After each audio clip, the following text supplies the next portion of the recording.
चल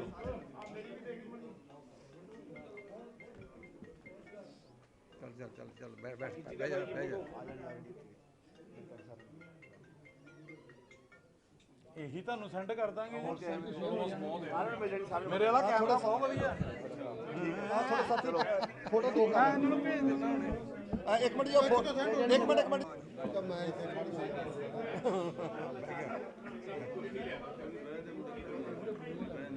तो कोई नहीं बुरा लगता ना बैल वाले बड़े काले है सागर सिंह जी रह गए हां बैठे सागर जी ਕਹਿੰਦਾ ਬੁੜੀ ਆ ਤੁਸੀਂ ਬਜਟ ਦੇ ਇਹਨਾਂ ਨੇ ਜਿਹੜੀ ਬਜਟ ਤੇ ਗੱਲ ਰੱਖੀ ਉਹ ਵੀ ਥੋੜੀ ਜਿਹੀ ਰੱਖ ਕੇ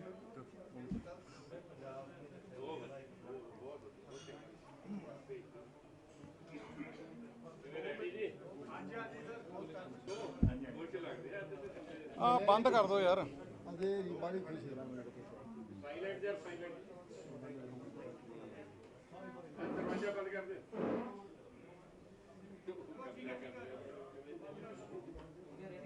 ਜਿਨ੍ਹਾਂ ਦਾ ਅਸਲ ਖਾਨ ਅੱਜ ਦੀ ਜਿਹੜੀ ਸਾਡੀ ਮੀਟਿੰਗ ਹੋਈ ਆ ਮੰਤਰੀਆਂ ਦੀ ਕਮੇਟੀ ਨਾਲ ਔਰ ਆਫਿਸਰ ਕਮੇਟੀ ਨਾਲ, ਕੱਲ ਜੋ ਮਹਾਂ ਰੈਲੀ ਕੀਤੀ ਗਈ ਸੀਗੀ ਫਰੰਟ ਵੱਲੋਂ, ਉਹਦੇ ਵਿੱਚ ਜੋ ਲੋਕਾਂ ਦਾ ਰੋਸ ਸੀਗਾ, ਜੋ ਜੋਸ਼ ਸੀਗਾ, ਤੇ ਉਹਦੇ ਸਬੰਧ ਦੇ ਵਿੱਚ ਹੀ ਅੱਜ ਜਿਹੜੀ ਮੀਟਿੰਗ ਹੋਈ ਆ।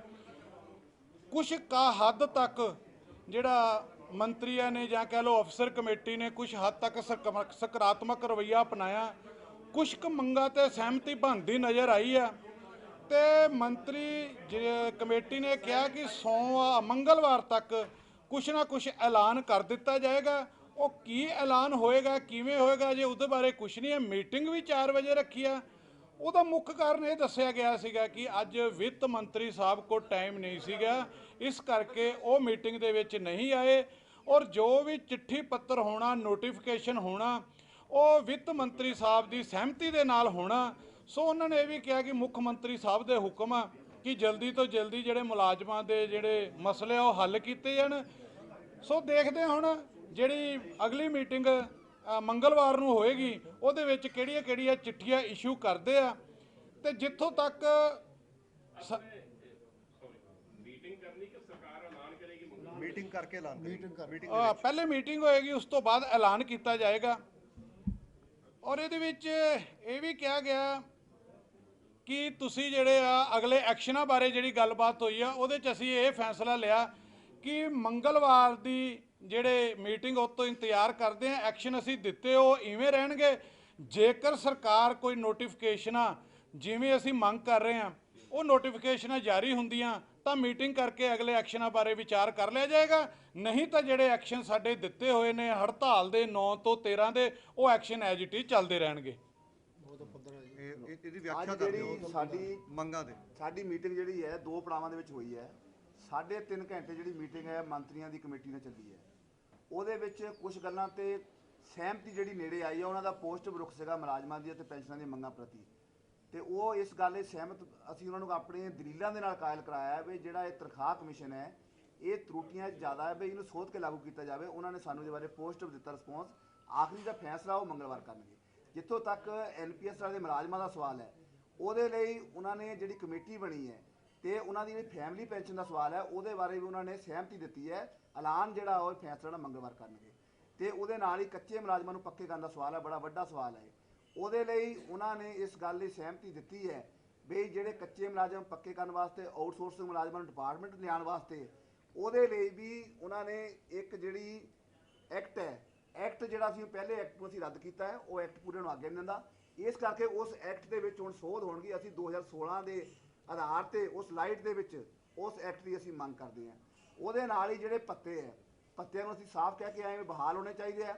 ਉਹਦੇ ਬਾਰੇ ਵੀ ਉਹਨਾਂ ਦਾ ਹਾਂ ਪੱਖੀ ਹੰਗਾਰਾ ਸੀਗਾ। ਜਿਹੜੀਆਂ ਕੁਝ ਵਿਕਟਿਮਾਈਜੇਸ਼ਨਾਂ ਪਿਛਲੇ ਸਮੇਂ ਹੋਈਆਂ, ਜਿਹੜੇ ਸਾਡੇ ਤੇ ਕੇਸ ਦਰਜ ਹੋਏ ਹੈ, ਤੇ ਇਸ ਤੋਂ ਇਲਾਵਾ ਸਿੱਖਿਆ ਵਿਭਾਗ ਦੇ ਵਿੱਚ ਹੋਰ ਵਿਭਾਗਾਂ ਦੇ ਵਿੱਚ ਜਿਹੜੀ ਵਿਕਟਿਮਾਈਜੇਸ਼ਨ ਹੋਈ ਹੈ, ਉਹਨੂੰ ਵੀ ਜਿਹੜਾ ਉਹ ਸਾਰਿਆਂ ਨੂੰ ਜਿਹੜੇ ਉਹਦੇ ਵਾਪਸ ਲੈਣਗੇ, ਵਿਕਟਿਮਾਈਜੇਸ਼ਨ ਠੀਕ ਕਰਨਗੇ। ਇਹਨਾਂ ਮੁੱਦਿਆਂ ਦੇ ਉੱਤੇ ਜਿਹੜੇ ਲੈਟਰ ਹੈ ਮੁਲਾਜ਼ਮਾਂ ਦੇ ਦੋਖੀ ਜਿਹੜੇ ਸੀਗੇ 15/1/15 ਦਾ ਪ੍ਰੋਬੇਸ਼ਨਲ ਪੀਰੀਅਡ ਦਾ ਸਵਾਲ ਹੈ, 17 ਜੁਲਾਈ ਦਾ ਸਵਾਲ ਹੈ, ਉਹਦੇ ਲਈ ਵੀ ਉਹਨਾਂ ਦਾ ਜਿਹੜਾ ਪੱਖ ਸੀਗਾ ਉਹਨਾਂ ਦਾ ਹਾਂ ਪੱਖੀ ਸੀਗਾ। ਪਰ ਜਿਹੜਾ ਫਾਈਨਲ ਡਿਸੀਜਨ ਉਹ ਕਰਨਗੇ ਉਹ ਮੰਗਲਵਾਰ ਦੀ ਜਿਹੜੀ ਮੀਟਿੰਗ ਹੋਊਗੀ, ਪਹਿਲਾਂ ਉਹਨਾਂ ਦੀ ਆਪਣੀ ਮੀਟਿੰਗ ਹੋਊਗੀ, ਉਹ ਤੋਂ ਬਾਅਦ 4 ਵਜੇ ਸਾਂਝੇ ਫਰੰਟ ਦੀ ਮੀਟਿੰਗ ਹੋਊਗੀ। ਅਸੀਂ ਮਿਨੀਮਮ ਵੇਜਸ ਬਾਰੇ ਤੇ ਮਿਨੀਮਮ ਵੇਜ ਦੇ ਘੱਟੋ ਘੱਟ ਉਜਰਤ ਦੇ ਬਾਰੇ ਉਹ ਵੀ ਗੱਲ ਕਰਕੇ ਆਏ ਵੀ ਸਾਰਿਆਂ ਨੂੰ ਜੀਉਣ ਜੋਗੇ ਪੈਸੇ ਮਿਲਣੇ ਚਾਹੀਦੇ, ਜੋ ਘੱਟੋ ਘੱਟ ਉਜਰਤ ਤਾਂ ਮਿਲਣੀ ਚਾਹੀਦੀ, ਚਾਹੇ ਉਹ ਆਸ਼ਾ ਵਰਕਰ ਹੋਣ, ਮਿਡ ਡੇ ਮੀਲ ਹੋਵੇ, ਆਂਗਣਵਾੜੀ ਹੋਵੇ, ਸਾਰਿਆਂ ਲਈ ਅਸੀਂ ਗੱਲ ਕਰਕੇ ਆਏ ਹਾਂ। ਜਿਹੜੇ ਫੈਸਲੇ ਮੰਗਲਵਾਰ ਨੂੰ 4 ਵਜੇ ਉਹਨਾਂ ਨੇ ਕਿਹਾ ਹੈ, ਪਰ ਅਸੀਂ ਜਿਹੜਾ ਐਲਾਨ ਆਪਣਾ, ਜਿੱਥੇ ਕੱਲ ਅਸੀਂ ਲਗਭਗ ਜਿਹਨੂੰ 70,000 ਤੋਂ ਉੱਪਰ ਮੁਲਾਜ਼ਮ ਤੇ ਪੈਨਸ਼ਨਰ ਜਿਹੜੀ ਰੈਲੀ ਕੀਤੀ ਹੈ, ਰਿਕਾਰਡ ਤੋਂ ਰੈਲੀ ਸੀਗੀ, ਉਹਦੇ ਲਈ ਤੁਹਾਡੇ ਮੀਡੀਆ ਦੇ ਵੀ ਧੰਨਵਾਦੀ ਹੈ ਜਿਨ੍ਹਾਂ ਨੇ ਪੂਰੀ ਕਵਰੇਜ ਕੀਤੀ ਹੈ, ਨਾਲ ਲਾਈਵ ਦਿਖਾਇਆ।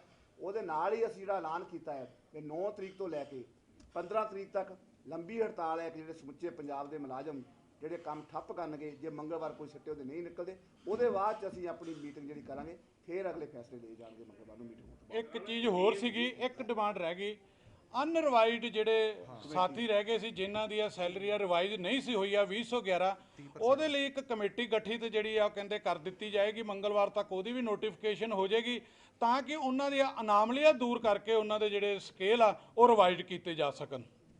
ਹਾਂਜੀ ਠੀਕ ਹੈ ਜੀ। ਮੇਨ ਡਿਸਕਸ਼ਨ ਕਿਹੜੀ ਗੱਲ ਤੋਂ ਜੋ ਪਤਾ ਲੱਗਾ ਹੈ ਸਰਕਾਰ ਵੱਲੋਂ ਕਿ ਮੇਨ ਇਸ਼ੂ ਜਿਹੜਾ ਫਾਈਨਾਂਸ ਨਾਲ ਜੁੜਦਾ ਇਹ ਆ ਵੀ 2.59 ਤੇ 2.25 ਤੁਸੀਂ ਡਿਮਾਂਡ ਕਰ ਰਹੇ ਸ਼ਾਇਦ 3.5 ਉਹਦੇ ਤੇ ਗੱਲ ਕਿਤੇ ਸਿਰੇ ਲੱਗੀ। ਹਾਂਜੀ, ਉਹਦੇ ਵਿੱਚ ਕਾਫੀ ਹੱਦ ਤੱਕ ਗੱਲ ਜਿਹੜੀ ਸਿਰੇ ਲੱਗੀ ਜ਼ਰੂਰ ਆ, ਪਰ ਕਿਉਂਕਿ ਭੇਤ ਅਜੇ ਬਰਕਰਾਰ ਆ। ਇਹ ਤੇ ਕਿਹਾ ਗਿਆ ਕਿ ਅਸੀਂ ਇਸ ਨੂੰ ਵਧਾ ਦੇਵਾਂਗੇ, ਲੇਕਿਨ ਇਹ ਨਹੀਂ ਦੱਸਿਆ ਗਿਆ ਕਿ ਉਹ ਕਿੰਨਾ ਵਧਾਇਆ ਜਾਣਾ, ਜਿਹੜਾ ਮਲਟੀਫਿਕੇਸ਼ਨ ਹੈਗੀ ਆ।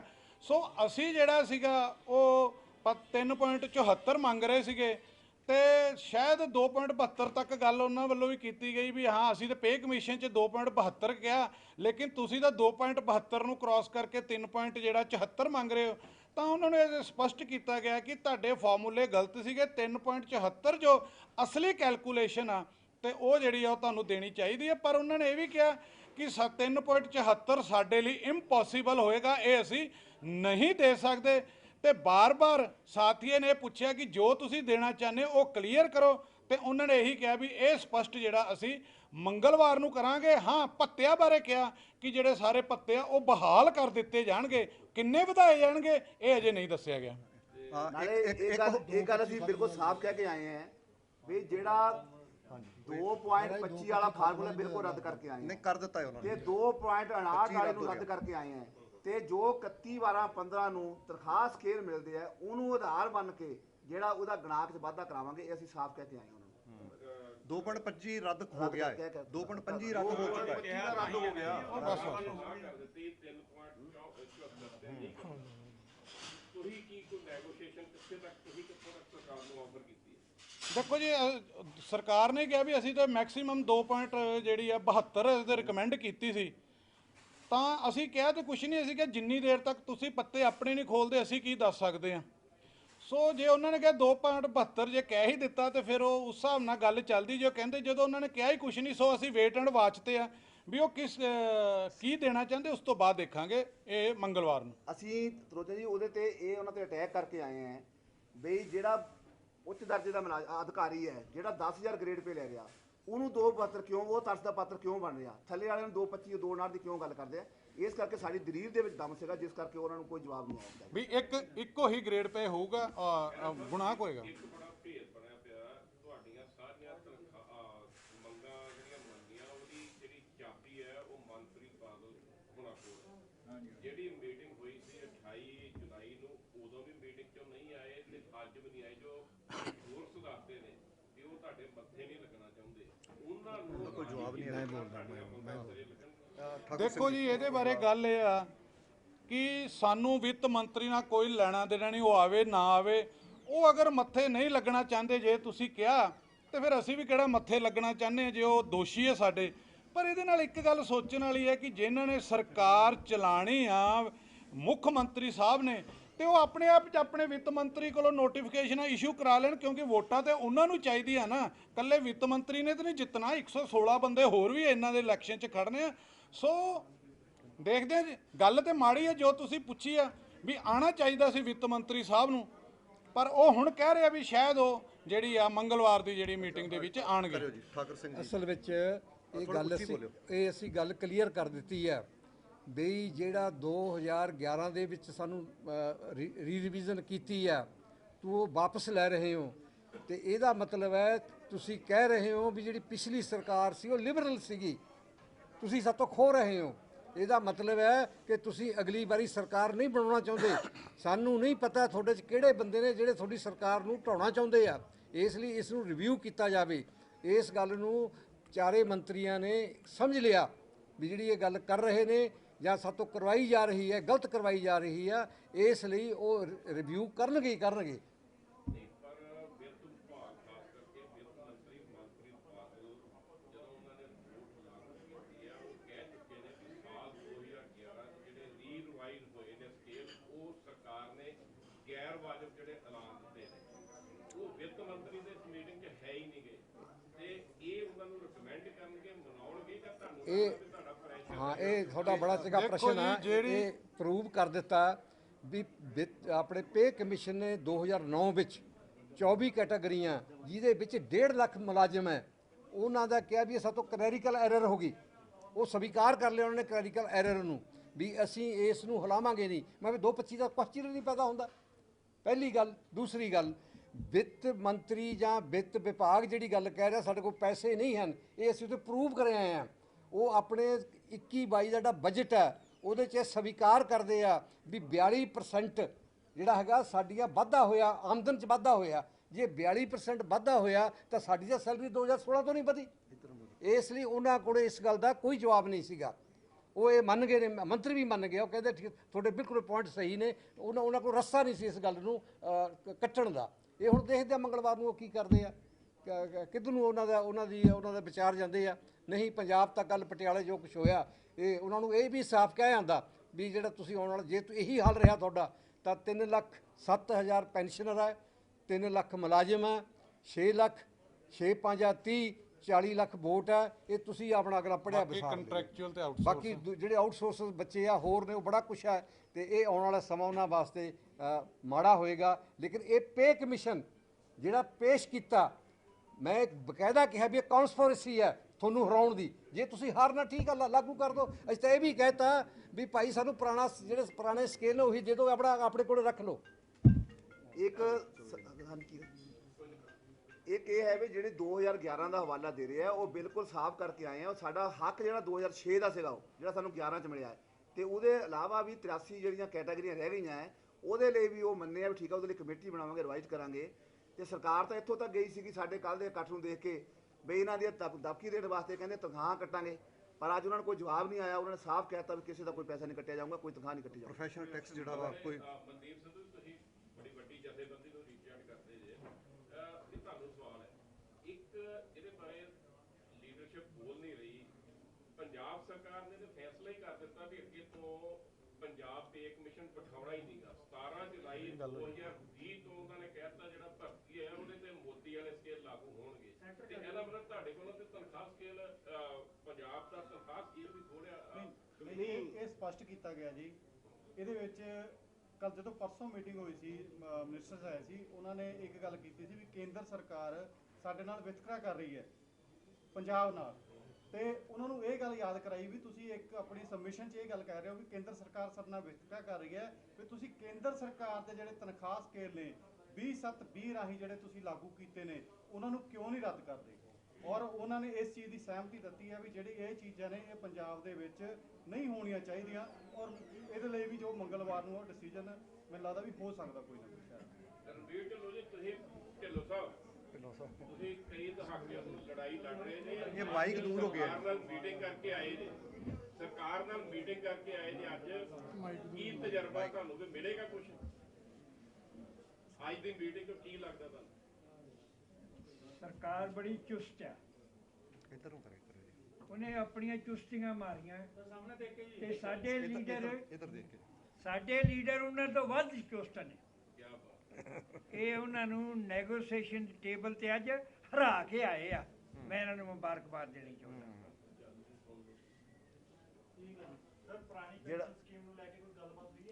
ਹਾਂਜੀ ਬਿਲਕੁਲ ਜੀ, ਪੁਰਾਣੀ ਪੈਨਸ਼ਨ ਸਕੀਮ ਨੂੰ ਲੈ ਕੇ ਸਾਡੇ ਸਾਥੀਆਂ ਨੇ ਬੜੀ ਡਿਟੇਲ ਉਹਨਾਂ ਨੂੰ ਦੱਸੀ ਆ ਕਿ ਕਿੰਨੇ ਹਜ਼ਾਰ ਕਰੋੜ ਰੁਪਈਆ ਜਿਹੜਾ ਤੁਸੀਂ ਸੈਂਟਰ ਨੂੰ ਦਿੱਤਾ। ਇਹਨਾਂ ਨੇ ਇਹ ਵੀ ਦੱਸਿਆ ਵੀ ਸੈਂਟਰ ਦੇ ਪਰਸੋਨਲ ਵਿਭਾਗ ਦੀ ਲੈਟਰ ਦੇ ਵਿੱਚ ਸਪਸ਼ਟ ਕੀਤਾ ਕਿ ਜੇ ਰਾਜ ਚਾਹਵੇ ਤਾਂ ਪੁਰਾਣੀ ਜਿਹੜੀ ਪੈਨਸ਼ਨ ਸਕੀਮ ਦੇ ਸਕਦਾ ਤੇ ਜੇ ਚਾਹਵੇ ਤਾਂ ਨਵੀਂ ਦੇ ਸਕਦਾ।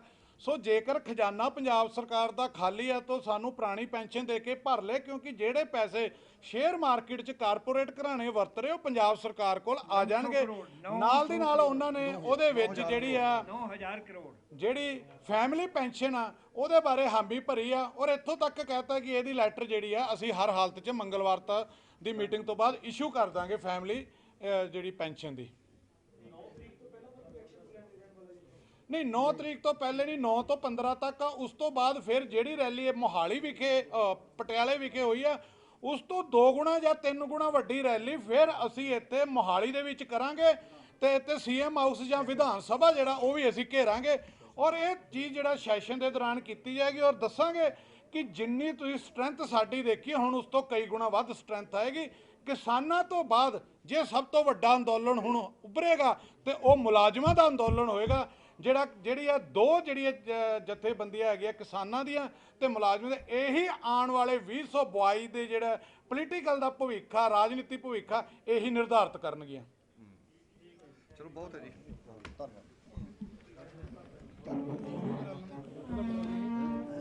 ਫੋਟੋ ਇੱਥੇ ਖਲਾ ਕੇ ਫੋਟੋ ਇੱਕ ਕੋਈ ਆਪਣਾ ਸਾਥੀ ਫੋਟੋ ਖਿੱਚ ਦਿਓ ਯਾਰ।